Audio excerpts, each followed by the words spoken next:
જન્માષ્ટમી નિબંધ. જન્માષ્ટમી એટલે ભગવાન શ્રી કૃષ્ણનો જન્મદિવસ. ભગવાન શ્રી કૃષ્ણનો જન્મ શ્રાવણ વદ આઠમની રાતે મથુરાની જેલમાં થયો હતો.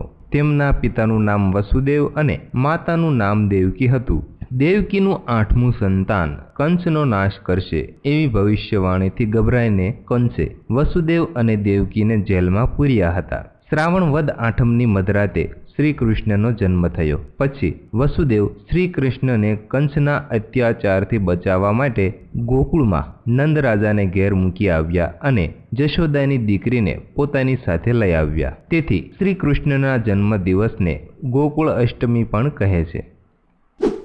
ભારતમાં જન્માષ્ટમીનો તહેવાર ખૂબ ધામધૂમથી ઉજવાય છે. આ દિવસે લોકો ઉપવાસ કરે છે અને મંદિરોને શણગારવામાં આવે છે. મંદિરોમાં રાત્રે ભજન કીર્તન થાય છે. શ્રાવણ વદ આઠમની રાતના 12 વાગે કૃષ્ણ જન્મ થતાં લોકો નાચે છે, કૂદે છે, ગુલાલ ઉડાડે છે અને ગીતો ગાય છે. નંદ ઘેર આનંદ ભયો, જય કનૈયા લાલ કી. પછી પંજરીનો પ્રસાદ વહેંચાય છે. લોકો પારણામાં ઝૂલતા કનૈયાના દર્શન કરે છે. કેટલાક સ્થળે મેળા ભરાય છે. લોકો હોંશથી મેળામાં જાય છે અને ત્યાં આનંદ કરે છે. મહારમાં ઠેર ઠેર ગોરસ ભરેલી મટકી ફોડવાનો કાર્યક્રમ યોજવામાં આવે છે.